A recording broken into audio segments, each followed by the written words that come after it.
Queridos estudiantes, bienvenidos al tema número 2, Normas APA, séptima edición de nuestra segunda unidad, redacción de documentos académicos. ¿Cuál es nuestra competencia? Redactar documentos académicos aplicando las normas APA, séptima edición. Bienvenidos. Nuestros objetivos: conocer qué son las normas APA, identificar tipos de citas y referencias y, por supuesto, redactar citas y referencias en trabajos académicos. ¿Qué son las normas APA? ¿Ya las has utilizado? ¿Te las han solicitado los profesores? Las normas APA en realidad son reglas para documentos académicos y científicos. Es decir, que ya son normas estandarizadas que nos dicen o nos dice a la comunidad científica cómo se debe realizar un documento académico, tanto en su presentación como en sus citas y referencias. ¿Cuál es el origen de las normas APA? Fueron creadas por la Asociación Americana de Psicología. ¿Cuál fue su última actualización? En el 2019, y es la séptima edición de APA la que estamos utilizando en la actualidad. ¿Cuáles son los objetivos de las normas APA? Como te mencionaba, estandarizar la presentación de trabajos académicos. Que el texto, en el segundo punto, que el texto sea claro al momento que nos lean otros académicos, tus profesores, por ejemplo, doctores de tesis, entre otros, que sea fácil la comprensión y la lectura del mismo. También promover la ética, la integridad académica y evitar el plagio. ¿Por qué? Porque las normas APA nos dicen cómo debo de hacer una cita, cómo debo de referenciar, y cuando un trabajo está referenciado y tiene sus citas correctas, entonces estamos evitando el plagio y promoviendo la integridad. Y por supuesto, mejora el acceso a otras fuentes de información.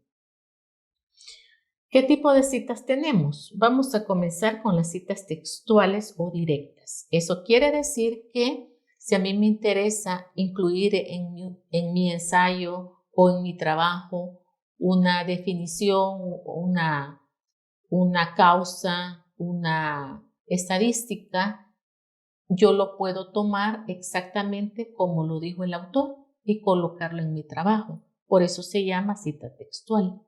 ¿Cuál es el objetivo? Respaldar argumentos con fuentes autorizadas. Imagínate que necesites, por ejemplo, una cifra, una estadística, entonces lo puedes copiar textualmente. Ahora, ¿cuál es el formato? Se coloca entre comillas o en bloques según su extensión. En el caso de la cita textual corta, vamos a tener menos de 40 palabras, es decir, de 1 a 39. ¿Cuál es el formato? Entre comillas, siempre, siempre. Integración va a estar dentro del párrafo y los datos que le voy a colocar a la cita textual corta va a ser autor, año y página entre paréntesis. Veamos el ejemplo. ¿Puedes identificar dónde está la cita acá en este párrafito? Sí, ¿verdad? La tenemos acá, según Kaplan y Sapú. Estos son los apellidos. Si estamos hablando de otros autores, podría ser según Martínez y Pérez. Menciono eso porque los apellidos se ven un poquito extraños, ¿verdad? No son muy comunes, pero vamos a tener diversidad de autores dependiendo de lo que nosotros estemos investigando. Entonces vamos a ver la estructura. Esto que está acá son las ideas de la persona que está haciendo este trabajo académico. Esto que está acá ya no son las ideas de la persona que está haciendo el trabajo, sino que ya está citando a otros autores. En este caso está citando a Kaplan y Sapú. ¿Qué son estos? Son apellidos.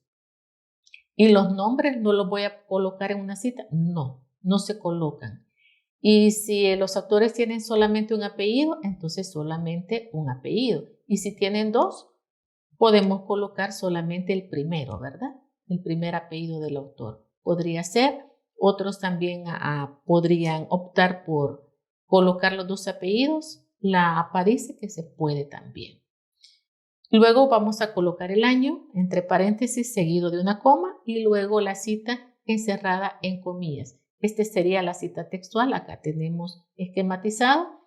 Por último, voy a colocar la página. Esta P que está acá es la abreviatura de página. No se coloca mayúscula, sino que minúscula, y el número de página. Cierro el paréntesis y finalizo con un puntito al final de la oración. Ojo que la puntuación también es muy importante. Cada coma, por supuesto las comillas, forman parte del formato que se le debe de dar a la cita. Y después que finalizo la cita, ¿qué pasa? El autor del trabajo, ¿verdad? Del estudiante, la persona que está haciendo el trabajo académico, va a continuar con sus propias ideas. Lo que es de él no lo va a citar, solamente lo que no le corresponde para respetar los derechos de autor. ¿Por qué se llama narrativa? Porque menciono primero los autores y utilizo una palabrita narrativa. Puede ser según Kaplan y Sapú 2019. También puede ser Kaplan y Sapú comentan que. Entonces suena como a narrativa. Por eso se llama así. Pero también tenemos otra que se llama parentética. Vamos a utilizar los mismos datos, la misma cita. Pero si tú observas, lo que va a cambiar es la estructura de la cita. Primero menciono la cita y después en el paréntesis menciono todos los datos. Los apellidos, el año y la página, y la puntuación se mantiene si nos damos cuenta acá, ¿verdad? Luego la persona que está haciendo el trabajo continúa con sus ideas. Como estas citas son menos de 40 palabras, por eso se llaman cortas, ¿cómo puedes hacer para contarlas? Una forma bien práctica es sombreando la cita o la cantidad de palabras que vas a colocar en la cita y lo pegas en un Word. Al final del Word te va a decir la cantidad de palabras que están resaltadas. Para el caso tenemos acá 26 de 6.983, que es todo el documento. Entonces así yo ya sé que es una cita textual corta y que voy a respetar el formato de cita textual corta. Pero ¿qué pasa si la cita tiene más de 40 palabras? Buena pregunta. En este caso ya no voy a utilizar comillas y lo voy a colocar como un párrafo independiente o un bloque independiente. Aquí tengo la cita. Tiene más de 40 palabras. Entonces no utilizo comillas, sino que lo coloco con esta sangría. Se llama sangría de párrafo de 1,27 centímetros. La diferencia es que el punto va antes del paréntesis, en este caso en la cita larga de más de 40 palabras.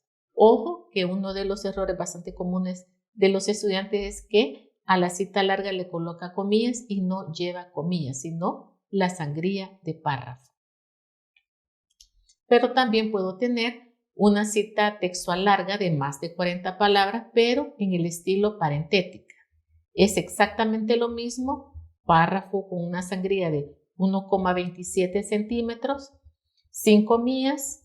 Lo único que los datos, todos los datos, los tres, ¿verdad? Que serían los apellidos o el apellido si fuera un autor, el año y la página van entre paréntesis. Siempre el puntito, en el caso de la cita larga, antes del paréntesis. Haciendo un resumen, la cita textual larga, ojo, lleva un bloque, una sangría de 1,27 en todo su párrafo. La extensión es 40 palabras o más, no lleva comillas y por supuesto lleva autor, año y página al final. ¿Cómo colocar esta sangría?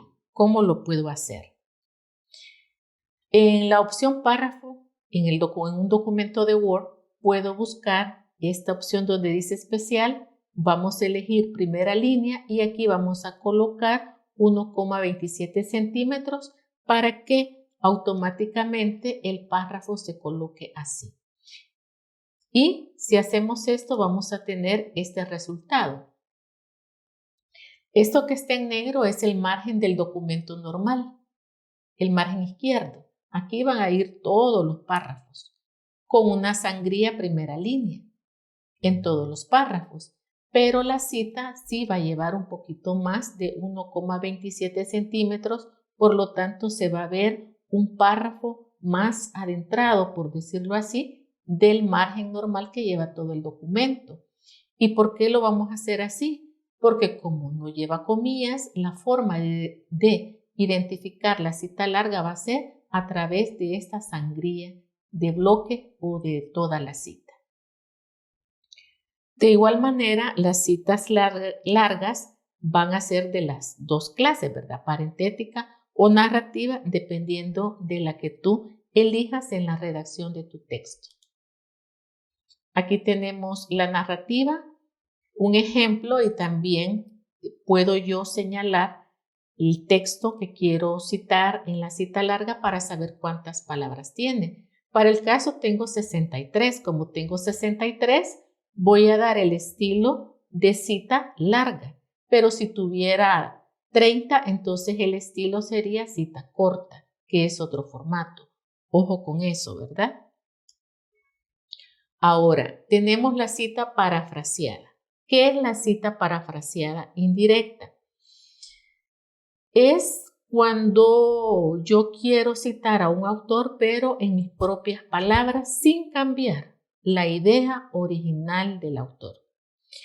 ¿Cuál es la extensión de esta cita parafraseada? Va a ser variable según la idea original.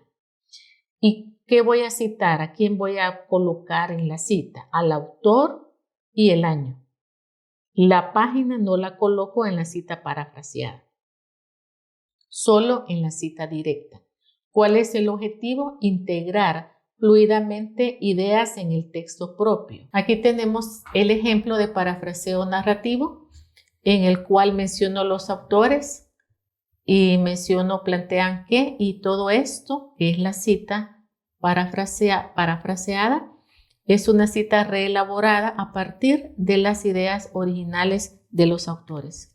También tengo un ejemplo de parafraseo parentético, en el cual se colocan al final entre paréntesis los datos, y a partir de acá está la reelaboración de la cita sin cambiar las ideas originales. La normativa APA recomienda que utilicemos este tipo de cita.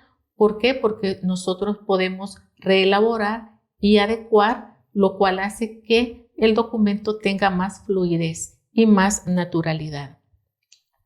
Ahora bien, ¿qué importancia tiene citar? Respalda los argumentos que nosotros vamos haciendo con fuentes confiables. También damos el reconocimiento a las ideas de los autores originales. Trazabilidad, porque permite a los lectores verificar y ampliar más información. Y por supuesto, ética académica, al demostrar integridad en la investigación, evitando el plagio. En conclusión, debemos reconocer fuentes de ideas y contenido, dar crédito a los autores originales, distinguir cuáles son nuestras ideas y cuáles son las ajenas. Si yo estoy ante un texto que no es mío, debo de hacer una cita. Y por supuesto, integridad, mantener honestidad académica y profesional, evitando el plagio. En otra clase vamos a tener una segunda parte sobre las normas APA, 7ª edición.